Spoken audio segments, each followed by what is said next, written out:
और हर कोई इस डर को महसूस करता है, और being a minority I my self feel that. इनको एक ये पहलू भी देखना चाहिए, जहाँ मुस्लिमों की तादाद ज़्यादा है वहाँ हिंदू को भी दबाया जा रहा है। कैसे फियरफुल एक एनवायरनमेंट है देश के अंदर कि आज के वक्त में जो है बी ग्रेड की सिटीजनशिप की बात हो रही है, वो इनडायरेक्टली हो रही है। मुस्लिम के कि हम साबित नहीं करें कि हम भारत माता की जय क्यों बोले, हम भारत के वासी हैं, ये बात आपका सही है, आपका विवेक है, मत बोलो। तो बोलने में भी क्या जा रहा है? कहीं ना कहीं हमें सोचना पड़ेगा कि हम किस निज़ाम के तहत रह रहे हैं। मैं ये कह रहा हूँ कि जैसे आप बोल रहे हो फियर, मैं मान रहा हूँ। मेरा मानना यह है कि आपके शिक्षित लोग, हमारे शिक्षित लोग ये प्रयास कर लें कि जहाँ कभी ऐसा हो तो वहाँ मैं मेरे लोगों को सुधारूँ, आप आपके लोगों को सुधारें। लेकिन मैंने ये कम देखा कि आपके शिक्षित लोग वहाँ से साइलेंट हो जाएंगे।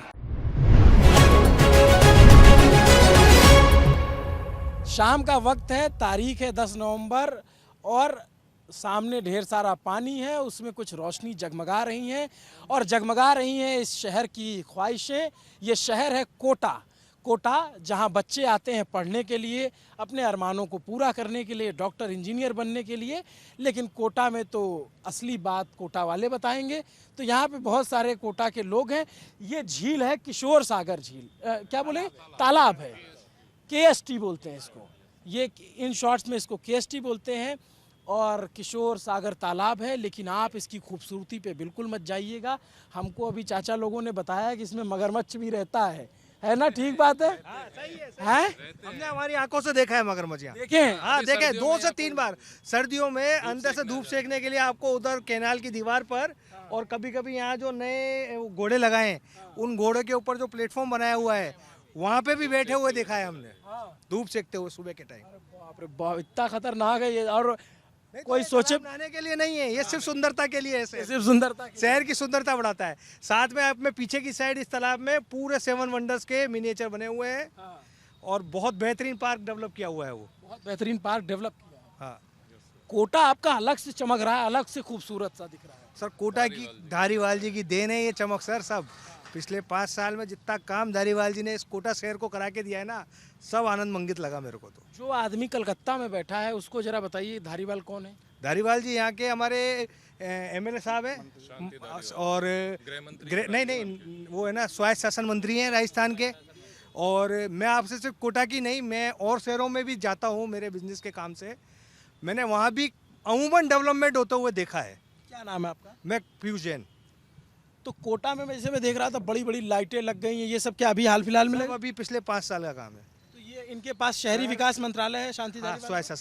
स्वायत्त शासन विभाग। लॉकडाउन के बाद जब हम निकले अचानक, तो हमने जिस तरह का काम यहाँ कोटा में होते हुए देखा ना, हम खुद ताज्जुब कर जाते थे। जैसे आज 10 दिन का लॉकडाउन निकला तब हमें पता लगता था कि यार यहाँ पे भी ब्रिज तैयार हो रहा है। अच्छा।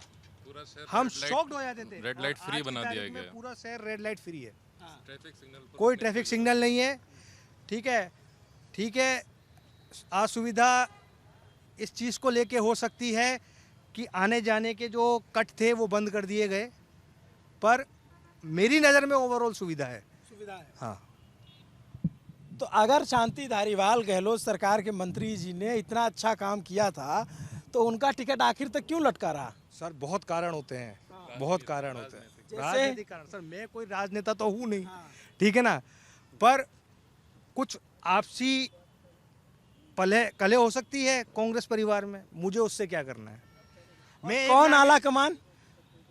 आला कमान तो सबको पता है सर। आप मुझसे सुनना चाहते हैं तो वो एक अलग बात है। अब आपसे ही सुनना चाहते तो आला कमान तो सर सोनिया मैडम बताते हैं, सब पेपर वाले और मीडिया वाले तो वही होंगी हमारे लिए। तो जो मीडिया बताते हैं वो सही है हमारे लिए, क्योंकि कहते तो इसका अपने प्रजातंत्र का चौथा खंभा मीडिया ही है, सूचना देने वाला।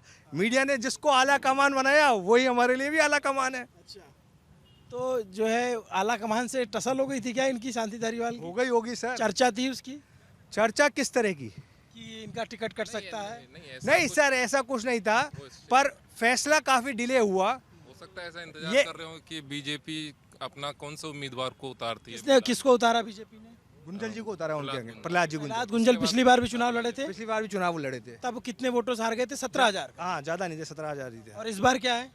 इस बार तो सर आएगा रिजल्ट 25 नवंबर के बाद तब बताएगा। पर हाँ, मेरा पर्सनल व्यू कोटा का एक ही लाल, धारीवाल। अच्छा, और जो सांसद जी हैं यहाँ के? अपने देखिए थे आप, मैं एक पढ़ा लिखा व्यक्ति हूँ, स्टेट चुनाव को और सेंटर चुनाव को अलग मैं अलग नजरिए से देखता हूँ। यहाँ के अभी सांसद अपन- जो है अभी ओम अपन- बिरला है। अभी अपन बात करेंगे स्टेट चुनाव की। बिरला जी खड़े हो रहे हैं तो आप बता देना, आप मीडिया हो, तब अपन बिरला जी की भी बात करेंगे। बिरला जी जब खड़े होंगे तब बात करेंगे। अभी मैं स्टेट के लिए खड़ा हूँ, स्टेट के चुनाव देने वाला हूँ, मुझे स्टेट के लिए बात करनी है। तो मेरे लिए हाड़ौती कोटा का एक ही लाल, दारीवाल दारीवाल। आपके लिए भी हाँ जी बिल्कुल, हैं? हमारे लिए भी। क्या करते हैं आप, क्या नाम है आपका? अजय सिंह नाम है सर, मैंने इंजीनियरिंग की हुई है और मैं पढ़ाता हूँ टीचिंग। टीचिंग। हाँ जी सर, तो ये जो कह रहे थे विकास किया, ये क्या इस ठीक बिल्कुल बात? सर, आप देख सकते हैं, बिल्कुल आप कोटा के किसी ये भी पहले कॉलोनी ऐसा चले नहीं था? जाइए। नहीं, बिल्कुल नहीं था ऐसा। और अभी आप रिवर फ्रंट पर जाएंगे तो आप वहाँ पर देख करके खुद ही चौंक जाएंगे कि ऐसा इतना लगता विकास है मेरे भारत को दारीवाल जी ने कैसे हो गया है। एक नई टूरिज्म इंडस्ट्री खड़े करने का प्रयास किया है यहाँ पे। आने वाले दिनों और में आने नए वाले टूरिस्ट दिनों में मुझे देखेंगे लगता है आप। शहर को इसका फायदा मिलेगा। मिलेगा। मिलेगा, रोजगार के रूप में मिलेगा, आय के रूप में मिलेगा, मिलना चाहिए। अच्छा, हम जरा अपने बुजुर्गों की तरफ बढ़े, उससे पहले आप ये हमको बताइए, आप तो बिजनेसमैन हैं, हाँ जी। आपका प्रदेश में और भी नेटवर्क होगा, हाँ जी क्या लग रहा है सरकार गहलोत की वापस आएगी या चली जाएगी? सर, ये मामला तो 50-50 ही बोलूँगा मैं। अभी भी इसके अंदर अभी भी 50-50 है, लेकिन यहाँ एक परंपरा रही क्योंकि है सर। परंपरा जो वो राजस्थान बता की दें। रही है ना शासन बदलने की, तो इसलिए मैं इसलिए नहीं कह सकता। पर हाँ, जहाँ तक मैं दारीवाल जी के लिए कह सकता हूँ कि मेरे नज़र में उनको जीत दिलानी चाहिए कोटावासियों को, मेरी नज़र में। मैं ये कह रहा हूँ कि जैसे राजस्थान की तासीर रही है हाँ। कि वो 6-7 महीने पहले बता देता है कि जैसे पिछली बार नारे लगने लग गए थे कि रानी की खैर नहीं, मोदी से बैर नहीं, इस टाइप के नारे लग रहे थे। तो इस बार उतना क्लियर कट नहीं है क्या? नहीं है, कहीं भी ऐसा कोई नारा या कोई भी ऐसी बात हमने नहीं सुनी अभी तक। फंसा है मामला। नहीं, उसके साथ पीछे ये रीजन हो सकता है कि अभी तक जो है बीजेपी ने अभी तक सीएम फेस अभी तक तय नहीं किया है। और नाम आप कह रहे हैं आप? मैंने कहा अब जब चुनाव प्रचार हो, तब चलेंगे नारे तो मतलब किस तरह के नारे चल रहे हैं? अब देखो ये तो अपन- एक नारा तो वो लगा दिए कि हाड़ौती का लाल शांति धारीवाल। तो ये चलते रहेंगे ये तो नारे। क्या करते हैं आप सर? मैं तो गवर्नमेंट सर्वेंट हूँ, Retired हैं? पेंशनर है। आप भी रिटायर्ड हैं? सब रिटायर्ड। तो शाम का वक्त आप लोगों की बैठकी का है, हाँ, अपन तो चाय वाय? नहीं, चाय वाय नहीं, चाय वाय नहीं। अपन तो घूमने के पैदल आते हैं। क्या चर्चा होती है जब आप लोग किलोमीटर देखो, अपन तो घूमने आते हैं यहाँ पे। बैठते हैं? बहुत अच्छा करते हैं। यहाँ 4-5 मतलब आदमी बैठते हैं तो 10-15 मिनट के 20 मिनट बैठते हैं। तो क्या चर्चा होती है? रिश्तेदारों की चर्चा होती है, बेटी अपने- बेटियों अपने की इससे चर्चा? लेना देना नहीं अपने को। अरे परिवार से लेना देना नहीं है। नहीं, परिवार से है ना, रिश्तेदारों यही तो से मैं क्या? पूछा हूँ। आप तो राजनीति वाली अरे बात मैं कर रहे हो आपसे ना। राजनीति वाला सवाल पूछा। नहीं, तो परिवार से क्या? मैंने पूछा कि क्या चर्चा होती है, बेटे बेटियों की चर्चा होती है, नहीं, रिश्तेदारों की मतलब चर्चा होती पारिवारिक ये बातें होती है, मतलब और क्या है, मतलब आपस में, मतलब और क्या है? क्या चल रहा है और तो कोई चीज़- है। अच्छा। हाँ। और आजकल की आप जनरेशन पे क्या सोचते हैं? नहीं, वो जनरेशन का तो अब क्या कहो। कितनी उम्र है आपकी? मेरे 68 साल है, 68। तो चाचा अभी तो जो है बहुत कुछ बदल गया पहले से अब तक। बहुत बदल गया वो तो, क्या क्या लगता है बदल गया? सभी बदल गया बदलने में। अच्छा ये बताइए कि आपके जैसे आप यंग एज में रहे होंगे और हम भी यंग एज में, आपके घर के बच्चे यंग एज में रहे, तो आपके यंग एज और हमारे यंग एज में क्या फर्क आ गया है? बहुत फर्क है, मतलब रात दिन का फर्क है, मतलब खान पान में भी है। उधर से मतलब क्या है, बेरोजगारी भी बहुत है, मतलब हाँ, बहुत से मतलब कम से कम 50% तो ऐसे बच्चे हैं जो पेंशनर हमारे ऊपर डिपेंड है, मतलब अच्छा। यह हालत है बेरोजगारी की। मतलब रोजगार नहीं है, मतलब 6-7 हज़ार में, मतलब गार्ड में ये नौकरी कर रहे हैं, 7,000 गार्ड क्या मिलेगा? 7,000 में कैसे कर्ज चलाएंगे लोग बाग, मतलब ये समस्या है हाँ। बड़ी, सबसे पहले। सबसे बड़ी तो यही है रोजगार की। और दूसरा क्या मुद्दा है यहाँ का? और कोई मुद्दा नहीं है जी, काहे का मुद्दा है यहाँ। और ये जो शहर में काम वाम हुआ है जो बता रहे थे, ये तो चला है काम। ये चलता है। ये तो सब स्मार्ट सिटी के तहत हुआ वो है तो स्मार्ट सिटी के तहत केंद्र हुआ से है। बजट इससे आया है, मतलब स्मार्ट आम सिटी पब्लिक के को तहत क्या हुआ है, फायदा इससे क्या है? मतलब आम पब्लिक के आम कोई पब्लिक को फायदा क्या नहीं। फायदा है इससे बताओ आप, छोटा मतलब शहर का आज विकास हो गया, लेकिन कोई आम मतलब पब्लिक के अगर कोई रोजगार मिलता है, किसी को इंडस्ट्री डलती है या कुछ होता है, मतलब रोजगार तो अच्छा, देखो जब आप, डेवलपमेंट होता है, सड़कें बनती हैं, कुछ भी नहीं है, तो- मतलब आज आप इधर चले जाओ, मतलब क्या कोटा दक्षिण में चले जाओ, इधर हमारे लाडपुरा में चले जाओ, मतलब अभी नालियों का काम चल रहा है, मतलब बड़ी पड़ी है नालियाँ, कोई साफ सफाई नहीं है, कुछ भी नहीं है, मतलब कोटा दक्षिण में। हाँ। कोटा दक्षिण से तो बीजेपी के विधायक हैं और कोटा उत्तर से कांग्रेस के विधायक हैं। नहीं, कोटा उत्तर से तो कांग्रेस दारीवाल जी है, मतलब लाडपुरा से भी मतलब हमारे मतलब बीजेपी के कल्पना देवी। तो दोनों में किसकी विधानसभा में ज़्यादा काम हुआ है? किसी के में नहीं हुआ, किसी के में नहीं। हाँ, में हुआ है काम। उत्तर में हुआ है। तो उन्होंने सिर्फ अपने विधानसभा में करवाया। चंबल रिवर फ्रंट भी उत्तर में बना है, ये भी उत्तर में बना है, सारी कॉलोनियाँ मतलब काम इधर है। गरीब देख नहीं सकता, पैसे लगते हैं उनके। पैसे लगते हैं, हाँ, चंबल रिवर फ्रंट के पैसे लगते हैं देखने में। 200 रुपए का ऐसी चीज डेवलप करेंगे चाहिए इधर। जो अरबों मूल्यों की है और आप उसके ऊपर टिकट नहीं लगेंगे। और हिंदुस्तान में जो ये पीकधारी नाग है, मैं उनको पीकधारी नाग बोलता हूँ, आप समझते होंगे, वो क्या हाल कर देंगे उस जगह का मुफ्त में जा जाके। तो उससे तो अच्छा है वहाँ टिकट लगाया जाए। एक बात बताइए, जैसे आपने और जनता इसमें के लिए अभी- कुछ बनाया है, इसमें अभी भी कोटा वालों के लिए फ्री है। ये तो कह रहे फ्री है। तो ये तो अभी तक है, मतलब 2 महीने तक, मतलब ये मैंने 9 महीने के लिए फ्री दिया है उन्होंने। आप जाओ, कोटा का आधार कार्ड लेके जाओ, 2 महीने के लिए फ्री है जाना। आप जा सकते हैं 2 महीने के लिए, 2 महीने में जाके देखिए आओ। अब आप हमेशा के लिए कोई चीज़ फ्री जाए तो मैं तो ये कहूँगा फ्री की राजनीति से तो देश बर्बाद हो जाएगा। चाहे वो कांग्रेस हो, चाहे वो बीजेपी हो, चाहे वो आप हो, चाहे वो कोई चौथी पार्टी हो। साहब ये फ्री बांटना बंद कर दें। पहले आपने आरक्षणवाद में देश को बर्बाद कर दिया, अब आप ये फ्री बाद में बर्बाद कर देंगे। रुक जाइए, अब रुक जाइए जरा, बहुत महत्वपूर्ण मुद्दे पे बात की। आरक्षणवाद ने कैसे बर्बाद कर दिया देश को? साहब आरक्षणवाद के अंदर देखिए साहब, मैं एक सिंपल सा उदाहरण देता हूँ। एक 80% लाने वाला बालक है, वो आज किस तरह के काम कर रहा है पता नहीं है। वहीं एक बालक 40% वाला है, वो क्या काम कर रहा है, सरकारी नौकरी भी कर सकता है, अफसर बन सकता है। अब दिमाग का लेवल में तो अंतर है सर, आप कुछ भी कहिए, 80% और 40%। मैं बताता हूँ, एक सेकंड, हाँ। न्यूज़पेपर में एक बार न्यूज़ आई थी कि एक मैथ्स के प्रोफेसर के पद पर जो है एक सिलेक्शन हुआ एक का, ठीक है, गवर्नमेंट जॉब के लिए, मैथ्स के लेक्चरर के लिए, और उसके जो है मैथ्स में 0 नंबर थे, लेकिन वो आरक्षण से आए थे तो उनको इस केस का मुझे नहीं पता, उनको लेकिन अब joining मैं दी गई है। आप कह रहे हो दिमाग में फर्क है। आप इसको ऐसे नहीं देखते हो कि सुविधाओं में फर्क है दो लोगों के। वो मानता हूँ मैं उसके आप लिए गांव मना में नहीं कर जाते रहा। हैं, सर, देखते देखो, हैं, वो आपका बच्चा वो मैं और जो मानता हूँ, गांव आप में जो गरीब आप है जो उसके सुविधाओं की बात कर रहे हो ना, वो मैं मानता हूँ। लेवल प्लेइंग फील्ड के लिए आरक्षण है ना। आरक्षण पर सर, फाइनेंशियल इस लेवल पर आरक्षण- देना चाहिए, सर, जातिगत आधार पर। आपने अब इकोनॉमिक आरक्षण- सेक्शन के लिए दिया ना, सर, वीकर सेक्शन। आरक्षण से बात कैसे बर्बाद कर रहा है? हम इस जाति के हमको भी 5% दो, हम इस जाति के हमको भी 5% दो, ये बर्बाद कर रहा है। आपने जो दे दिया मैं उसके खिलाफ नहीं हूँ कहीं से कहीं तक। जो हुआ सही हुआ, उस वो हुआ। शायद आज देश इसलिए इस लेवल पर है क्योंकि वो हुआ। पर अब जो हो रहा है ना, मैं इस जाति का हूँ मुझको भी आरक्षण चाहिए, मैं इस जाति का हूँ मुझको भी आरक्षण चाहिए, ये मुझे थोड़ा अच्छा नहीं लग रहा है। बस इस राजनीति मान लीजिए कि ठीक है ना? किसी जाति मैं- को उसका हक नहीं मिला, या उसको लगता है कि हम वीकर रह गए, हमको भी समाज में भागीदारी चाहिए। जो मान लीजिए कि जो बहुत गरीब तक आपके जैसे यहाँ जाएंगे बूंदी में या बारा में या फिर झालावाड़ में, ऐसे ऐसी जनजातियाँ हैं जो आपकी दीन दुनिया समाज चकाचौंध से बहुत दूर हैं। जनजातियां तो पहले से ही आरक्षण में हैं। अगर उनके पास सही शिक्षा और विकास रहे ना, जो वहाँ नहीं है, जो इसके लिए आप किसको जिम्मेदार मानते हैं? सर जिम्मेदार तो सर उसके लिए आज तक जितनी भी सरकारें हैं सब हैं। हाँ बताइए। सर मैं ये कहना चाहूँगा कि भाई ने आरक्षण ख़त्म करने की बात की, और जी नहीं, ये उन्होंने रेगुलेट करने की बात की, या किसी भी तरीके से कि भाई हर कोई किसी भी कास्टिज़म के बेसिस पे जो है आरक्षण की डिमांड कर रहा है।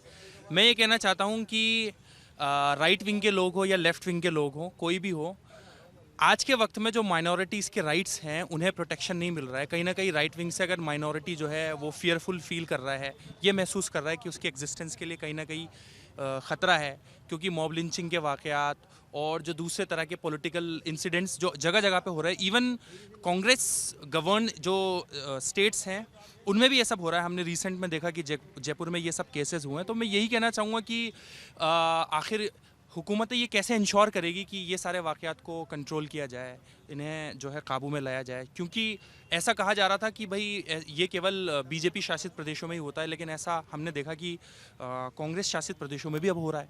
तो मेरा तो यही सवाल है कि माइनॉरिटीज़ के राइट्स को कैसे प्रोटेक्शन मिलेगा, ये सबसे बड़ा सवाल हुकूमत से होना चाहिए। और जो कुछ जो है हो रहा है, हम देख रहे हैं कि कैसे फियरफुल एक एनवायरनमेंट है देश के अंदर, कि आज के वक्त में जो है बी ग्रेड की सिटीजनशिप की बात हो रही है, वो इनडायरेक्टली हो रही है। भले ही वो साफ साफ ना कहा जा रहा हो, लेकिन कोई भी ये फील कर सकता है जो उस चीज़ को महसूस क्या करते हैं आप? मैं बाय प्रोफेशन एक मैथमेटिक्स टीचर हूँ। I have done my BTech in mechanical engineering. कहाँ से पढ़ाई? राजस्थान से की है sir. Right now I am in Maharashtra. तो आपको ऐसा कब लगा, क्यों लगा? ऐसा बहुत सारे वाक़यात से लगा सर। ट्रेन में जो वाक़या हुआ कि जिसमें जो पहलू खान का जो मैं पहलू खान नहीं सर, अभी बीच में ट्रेन के अंदर भी जो वाक़या हुआ था कि रेडिकलाइज लोगों ने जो है वो बाकायदा बोला कि अगर तुम्हें लाना है तो शिंदे को ही लेकर के आइए, या तुम्हें लाना है तो फिर इसी को लेकर के आइए वरना मार दिया जाएगा। फिर उसको साइको ठहरा दिया गया। जयपुर जो एक्सप्रेस ट्रेन चल रही थी, वो पुलिस वो आरपीएफ वाले after that incident my parents said to me that you don't need to even travel on these trains because they are not safe for the journey point of view. So there is a feeling of insecurity, you know. That's a kind of environment that is there in this particular country. Unfortunately I have to from minority section? yeah I am from what is your name? Niazuddin sir. Niyazuddin, आप ये बताओ कि जैसे और लोग भी हैं, आपके दोस्त यार होंगे, सब कुछ होंगे, उनमें क्या चर्चा होती है इसको लेकर के? देखिए, जो लोग फियरफुल फील नहीं करते, जिन्हें ये लगता है कि यार नहीं हम तो सेफ है, हमारा घर तो बचा हुआ है, हमारे घर में तो आग लगी नहीं है, तो वो ये कहते हैं कि यार मतलब कहीं ना कहीं वो इसके लिए हीले बहाने तलाशते हैं, या वो कहते हैं कि नहीं नहीं आपको ऐसे घबराने की ज़रूरत नहीं है, नहीं नहीं आपके साथ ऐसा नहीं होगा।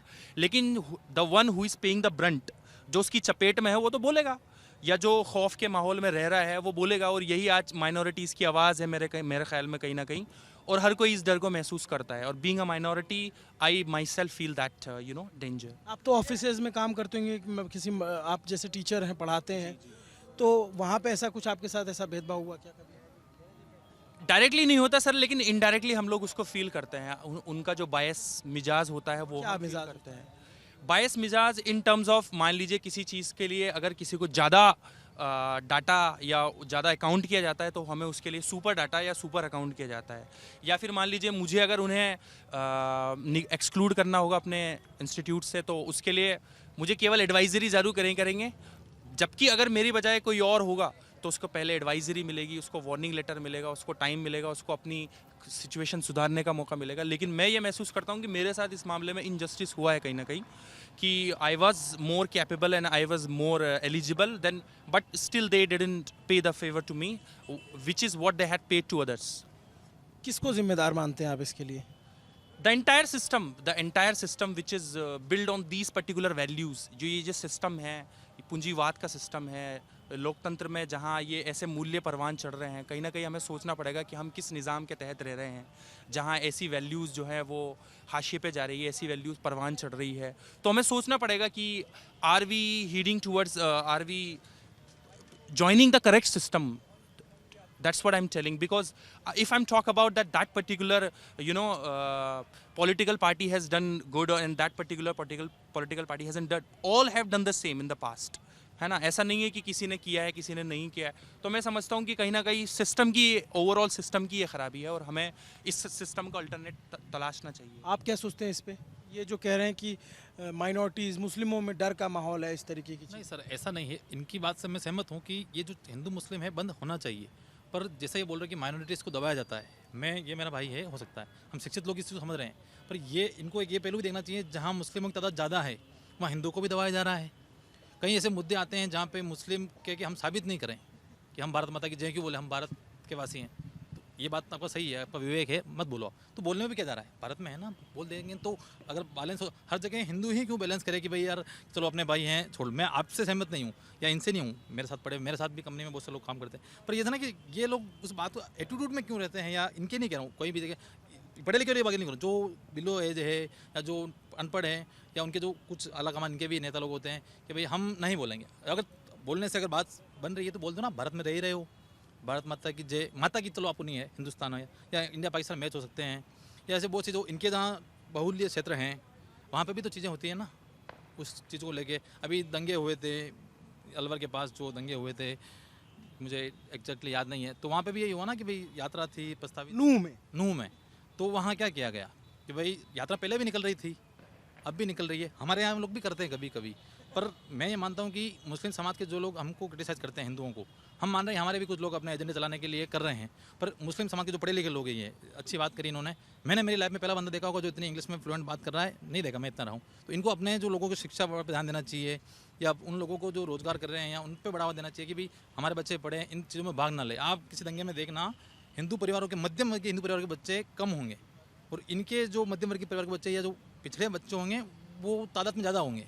ऐसा क्यों हो रहा है? उनका ब्रेन वॉश नहीं हो पा रहा है, उनकी गलती नहीं है उन बच्चों, क्योंकि उनका आइडियोलॉजी इतनी है, विचार इतना ही है कि बुलाया और चलना है।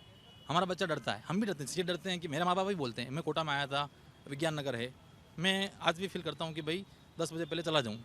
भरोसा नहीं है कि किस बात की लड़ाई हो जाए, मतलब गाड़ी टच हो गई, बात नाम राजपूत हिंदू मुद्दा बन जाएगा। जैसे अभी हम बात कर रहे हैं, अगर ये भाई पढ़े लिखे, हम दोनों ने अपना ओपिनियन रखा, यही अगर कोई अशिक्षित होते हैं, मैं कम पढ़ा लिखा होता, आप अभी चल जाएंगे कवरेज करके, हम दोनों के बेस हो जाएगी। या फिर ये मेरे को टारगेट करेंगे कल मिल तू यहाँ कहीं, ऐसा मतलब हमारे वालों में होता है। जहाँ भी अशिक्षित लोग हैं तो ऐसा माइनॉरिटीज़ पर टक्कर नहीं हो रही, अशिक्षित लोगों की लड़ाइयों के बीच में कुछ पढ़े लिखे या बुद्धिमान लोग अपनी रोटियाँ सेक जाते हैं।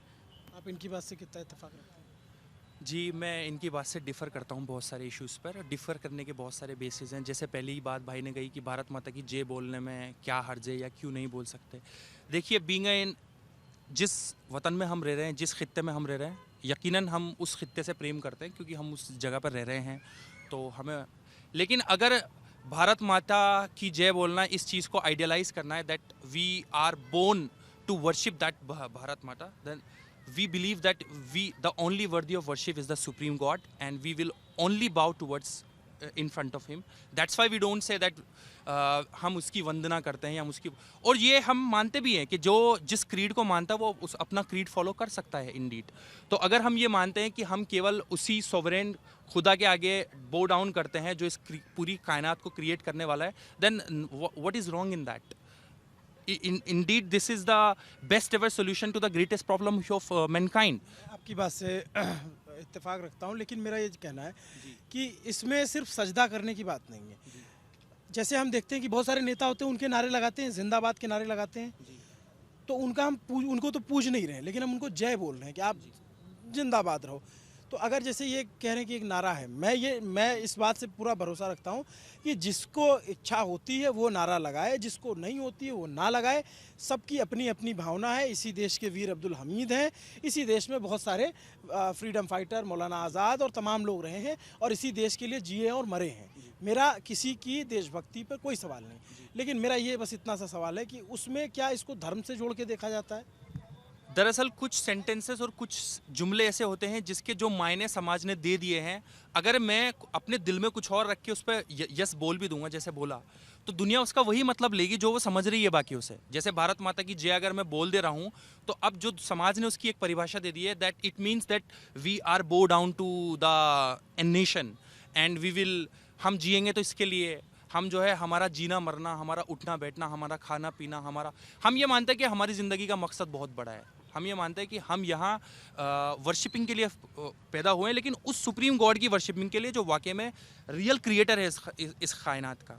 तो हम अपनी ज़िंदगी का मकसद मानते हैं कि हमें उस रियल क्रिएटर को पूजना है, और उसने जिस तरीके से ज़िंदगी बिताने का हमें तरीक़ेकार दिया है उसके मुताबिक हमें ज़िंदगी बसर करना है, ताकि हम वो रिवॉर्ड पा सके जो उसने हमारे उसके अकॉर्डिंग चलने के लिए रखा है।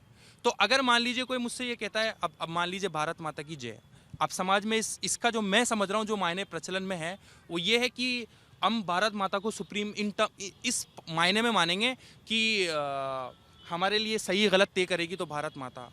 सही गलत तय करने से मुराद वो वाला सही गलत तय करना नहीं, सही गलत तय करना मतलब हमारे लिए क्या सही है, हमारे लिए क्या बेहतर है, हमें कैसे जीना है, हमें कैसे मनना है, हमारी बाउंड्रीज कौन डिसाइड करेगा। वो तो धार्मिक रुचियाँ अलग हैं जी। आप जवाब देना चाहेंगे? मैं वही कह रहा हूँ ना कि मैं ये नहीं कह रहा हूँ कि आप हमारे हिंदू देवी देवताओं या हिंदू चीज़ को आप फॉलो करो, नेशन वाली बात आ गई। मैं ये भी नहीं कह रहा हूँ कि ये गलत है इनके साथ जो हुआ है, लेकिन जैसे एक एडमिशन आदमी होता है, चाहे हिंदू मुस्लिम हो, उसको बोला जाता है कि आप वहाँ बैलेंस करिए। तो आप आए इलेक्शन में, आपने इनका भी लिया, मेरा भी लिया, आपका भी आइडियोलॉजी होगी, आप हिंदू हैं माना कि, पर आपको भी यहाँ कि यार जो चुनाव की मुद्दा है उस पर बात करें। इनको लगता है समझदार व्यक्ति कौन है। मैं इसलिए रुक गया आप लोगों से बात करने की कि इतने गंभीर मुद्दे पे जब चर्चा होती है तो लोग आक्रामक हो जाते हैं। मुझे इतना अच्छा लगा कि आप दोनों बहुत अच्छे से बातचीत कर रहे हैं। हिंदू मुस्लिम मुद्दे पे इतनी सुलझी बहस मैंने इससे पहले शायद ही कभी देखी हो, इसलिए मैं आप दोनों से बात कर रहा का मुद्दा ही नहीं है ना, जैसे इन्होंने उनके विचार रखे हैं। मैं वो कहना चाह रहा हूँ कि जैसे समझदार आदमी किसे बोलते हैं कि दो दिन झगड़ा हो रहा है तो आप झगड़े को सुलटाएं। महात्मा गांधी क्या बोलते हैं कि अगर कहीं जान बच रही है या कुछ झूठ बोल सकते हैं, वही है कि अगर लग रहा है कि इस पक्ष के लोग ज़्यादा अग्रेसिव हो रहे हैं इस बात को लेकर, वहाँ मुझे लगता है कि मैं भारत माता की जय बोल दूँ, सौहार्द बना रहेगा या अच्छे लोगों की यही पहचान है, अपनों को यही करना ना। वहाँ जो पब्लिक है हिंदू है वो भी क्या किसी से ज़बरदस्ती भारत माता की जय बुलवाना ठीक है? ज़बरदस्ती नहीं, वो हुए हैं नहीं बुलाना। तो कहीं कहीं मुस्लिमों से जो अभी हमारे राजस्थान में एक केस हुआ था कि पत्रकारिता का जो आज लल्लन टॉप का फेमस होने का कारण ये है कि वो किसी कास्टिज्म को या किसी एक पक्ष को नहीं लेता है। तो आपकी वर्शिप आप करो, लेकिन आप किसी पर्टिकुलर की अगर सेंटिमेंट्स हर्ट हो रहे हैं और जो चीज़ है ही नहीं है उसको आप कैसे, जबकि उसकी ज़मीन जो मिली है। अब जैसे मैं ये बोल रहा हूँ, मुझे अभी भी फियर हो रहा है कि अगर ये इंटरव्यू आया और मेरे को टारगेट करने लगे तो मैं कहाँ जाऊँगा। तो आप देखो, नहीं सर, मैं तो नहीं घबरा रहा, हालांकि मुझे भी कहीं ना कहीं ऐसा नहीं तो मैं बता रहा हूँ ना सर कुछ कि कहना चाह- हमारे जो शिक्षित एक सेकंड, सर, मैं- मेरा सुन लीजिए पॉइंट कि हमारे लोग शिक्षित है, इनके लोग भी शिक्षित, ये भैया इनसे मुझे डर नहीं लग रहा है। ये मुझे कल मिलेंगे, मैं इनके साथ चाय पी सकता हूँ, अभी मिलता हूँ। पर जो लोग काम कर रहे हैं, जो मतलब जिनको पता ही नहीं, बस कि अपनी कम्युनिटी के लिए बोल दिया कल लड़ना है। हिंदू परिवारों में लोग गरीब है, क्रिमिनल लोग ज़्यादा नहीं। आप डाटा देख रहे हैं ना भाई, क्रिमिनल किसी सोसाइटी से, ये भी कह रहा हूँ मुस्लिम सोसाइटी जाते हैं, लेकिन जो छोटी जाते हैं या जो अनपढ़ लोग हैं वो क्रिमिनल ज़्यादा आ जाते हैं। एक सीधा आदमी सोच लेगा। अब जाति और धर्म से क्रिमिनल नहीं होते, क्रिमिनल तो क्रिमिनल होते हैं। आता तो यही है ना न्यूज़ में कि इनके लिए आएंगे कि शांति प्रिय समुदाय में, इनके न्यूज़ तो बायस आती है ना कि भाई हमारा जब आदमी हो रहा है पर्टिकुलर नाम आ रहा है। अब मैं आपसे पूछता हूँ, आपका क्या नाम है? नियाजुद्दीन सर। नियाजुद्दीन। हाँ, मैं ये सॉरी भूल गया था मैं। जैसे इन्होंने कहा कि इनके मन में भी एक डर है। आप जो माइनॉरिटी फियर की बात कर रहे थे, ये कह रहे हैं कि जैसे जिस इलाके में रहते हैं तो वो मुस्लिम बाहुल्य इलाका है, तो इनको डर लगता है जाने में कि रात के 10 बजे से पहले चले जाओ। और जो है अभी ये कह रहे थे कि मैं बोल रहा हूँ तो मुझे इस बात का डर है। तो इनके डर को आप कैसे कंसीडर करते हैं? इनके डर को मैं ऐसे कंसिडर करता हूँ कि पहली बात तो अगर हम फैक्चुअल और स्टैटिस्टिकल बेसिस पे बात करें तो देखा जाए तो जो रेडिकलाइजेशन हुआ है कंट्री का, तो हम ये देख सकते हैं कि किसका फियर स्केल ज़्यादा है। ठीक है, और मैं ये नहीं कह रहा कि फियर स्केल कम होना इस बात की दलील है कि आप किसी को फियर स्केयर करेंगे, लेकिन ऐसा बहुत ही कम देखने में आया, पहली बात तो। और दूसरी बात ये है कि हमने हमारे दीन से, हमारी आइडियोलॉजी से जो सीखा है वो हमने यही सीखा है कि देयर इज़ नो कंपल्जन, जब देयर इज़ नो कंपल्जन इन दीन, यानी कि दीन के मामले में कोई ज़बरदस्ती नहीं है। अगर कोई दूसरे धर्मों को अपना रहा है तो आप उसे फोर्स नहीं कर सकते। ये ठीक है, नहीं हो रही ना, और धर्म की बात नहीं हो रही। मैं मस्जिद में भी गया हूँ, अजमेर गया हूँ, ये बात धर्म की हो ही नहीं रही। मैं बात कर रहा हूँ कि कई ऐसे मुद्दे आते हैं जो राष्ट्रीयवाद के मुद्दे ऐसे कुछ आते हैं जिसपे वो भी नहीं, मतलब मैं राष्ट्रवाद साबित नहीं करना। मैं भी आज बहुत से लोग मुझे बोलते हैं कि आप यार पॉलीथीन वहाँ से हटा दो, भारत का राष्ट्र नहीं, कि मैं हटाने से गंदगी नहीं होगी। मैं मानता हूँ कि डिकम्पोज हो जाएगी, इतना कोई बड़ा इशू नहीं है राष्ट्रवाद के लिए कि मैं पॉलीथीन उठा के फेंकूँ। चीज़ें मैं ये कह रहा हूँ कि जैसे आप बोल रहे हो फियर, मैं मान रहा हूँ। मेरा मानना यह कि आपके शिक्षित लोग, हमारे शिक्षित लोग ये प्रयास कर लें कि जहाँ कभी ऐसा हो तो वहाँ मैं मेरे लोगों को सुधारूँ, आप आपके लोगों को सुधारें। लेकिन मैंने ये कम देखा कि आपके शिक्षित लोग वहाँ से साइलेंट हो जाएंगे। मैं आज बोल दिया हूँ, अकेला जॉब कर रहा हूँ। फियर है कि मुद्दा हो सकता है कि जो मैं, जैसे मैंने चित्तौड़ की बात कर ली है, फ़ोन थ्रेड कॉल आ सकते हैं, ये सब चीज़ें आ सकती है, तो उन थ्रेड कॉल आ सकते हैं। इसके लिए को ना तो लल्लन टॉप आएगा कल, ना आप चल जाओगे, ना मैं मिलूंगा, पर किसी को सिरफिरे को याद रहेगी। अब मैं मेरी जॉब करूँ यहाँ पे या उस सिरफिरे से लड़ता फिरूँ, मैं उससे सॉरी मांगनी पड़ेगी, और मैं सॉरी मांगूंगा और मुझे गिल्ट फील होगा यार मैं पावर में नहीं हूँ, हमारी कम्युनिटी पावर में नहीं है। फिर वो जो चीज़ आप बोलते हैं ना कि संगठन बनाए या बनाए, वो चीज़ें तब आती है कि मेरे को, अगर मेरा कुछ नहीं है, चला गया मैं, कुछ नहीं होगा। अगर मेरा कोटा में कुछ हो जाता है, अभी मेरे कोटा के हिंदू लोग भी नहीं आएंगे, कोटा के हिंदू लोग नेता बहुत बड़ा माहौल बना रखा है। मेरे मरने के बाद मेरे हमारे लोग भी जगेंगे, या मेरे कुछ होने के बाद जगेंगे। इनको पहले नहीं होना चाहिए हाँ, इस तरीके की चीज़ नहीं। हाँ, तो आप कुछ कह रहे थे कि उसके डर के इशू पे। आप भाई ने जैसे जो बात रखी है, तो ऐसा माहौल इंडिया में इसलिए क्रिएट हुआ है क्योंकि ये ख़ास तौर से सेकुलरिज्म वीक होता जा रहा है इंडिया के अंदर, सेकुलर वैल्यूज़, और अल्ट्रा नेशनलिज्म जो है वो बहुत बढ़ता जा रहा है। और इसी वजह से ये पब्लिक ओपिनियन बना है जो भाई के अंदर दिखाई दे रहा है। और ऐसा लग नहीं रहा है कि ये अपने खुद की गहन अध्ययन के बाद इन्होंने ये सब राय कायम की है, बल्कि ये जो गोदी मीडिया टाइप और जो इस तरह का माहौल है ना, उसने ऐसा माहौल, इनसिक्योरिटी का माहौल पैदा किया है। वैसे तो जो कुछ भी होता है वो सब राजनीति से ही प्रेरित होता है। तो आज जो माहौल बन रहा है वो पॉलिटिशियंस ने, पॉलिटिकल पार्टीज़ ने अपनी सत्ता हासिल करने के लिए बनाया है।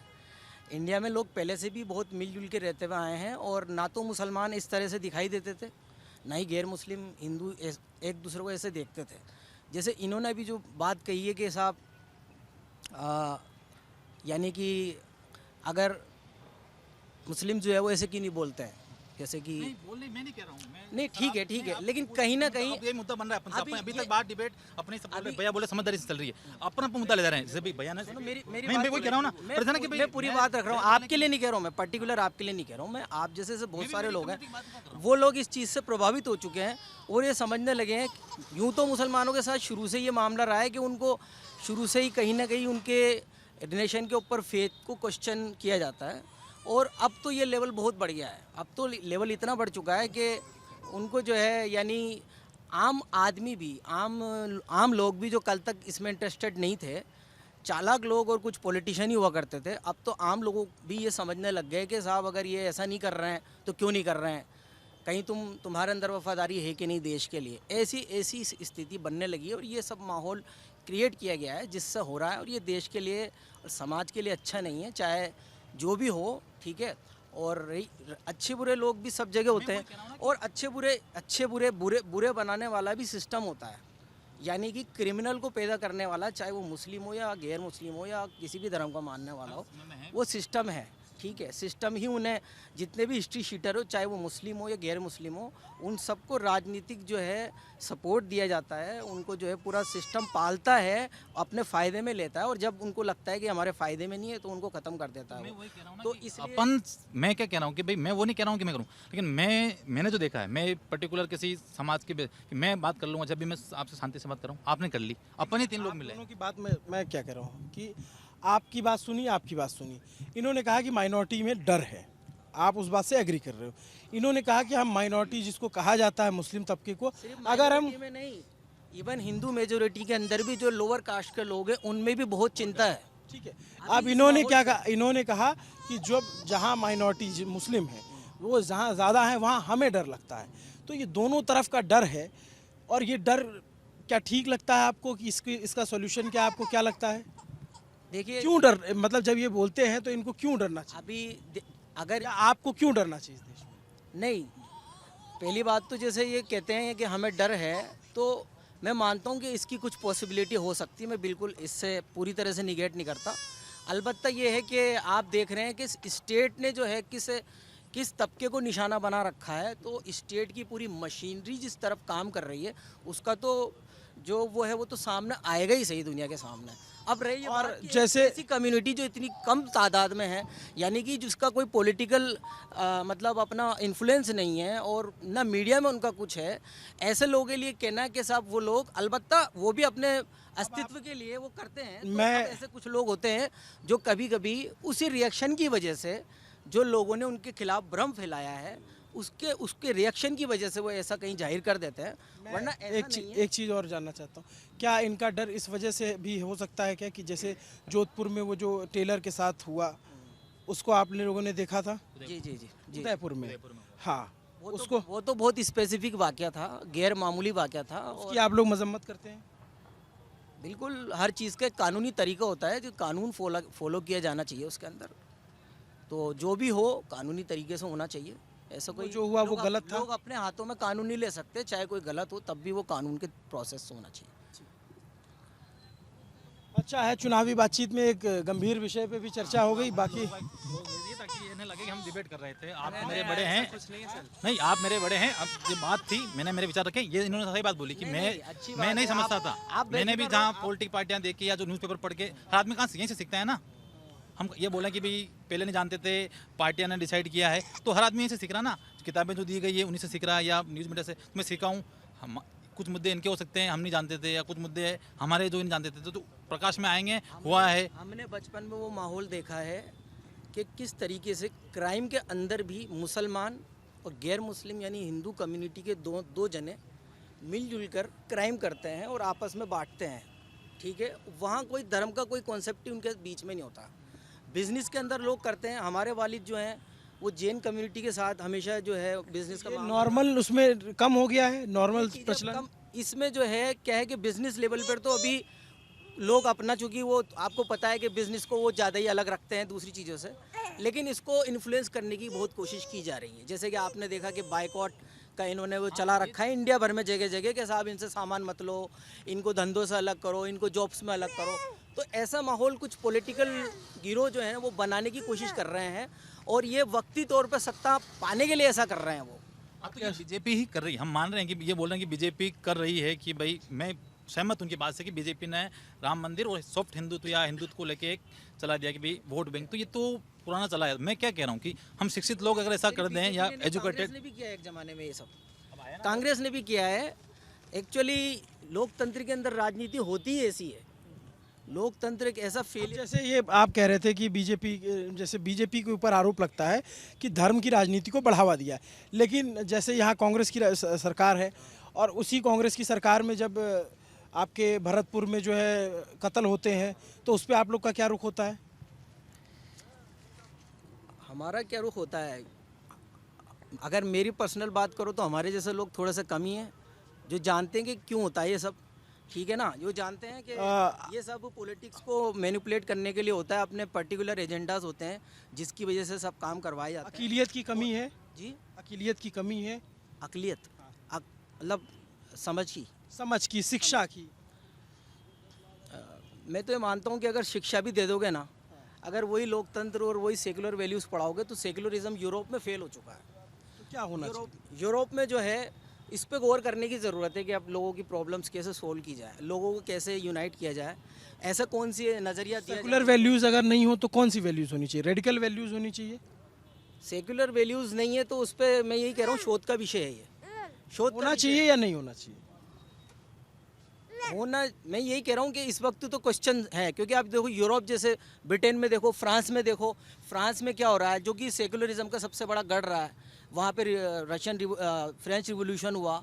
आप देखो कि वो लोग भी अब जो है माइनॉरिटीज़ को, अपनी माइनॉरिटीज़ को, उनके धर्म स्थलों को जो है लोग वहाँ पे अनसिक्योर महसूस करने लगे हैं और वहाँ पे उनको, ब्रिटेन में देखो जो है दूसरे देशों के लोगों को जो है उनसे जो है वो छीना जा रहा है, यानी उनको सिटीजनशिप छीनी जा रही है।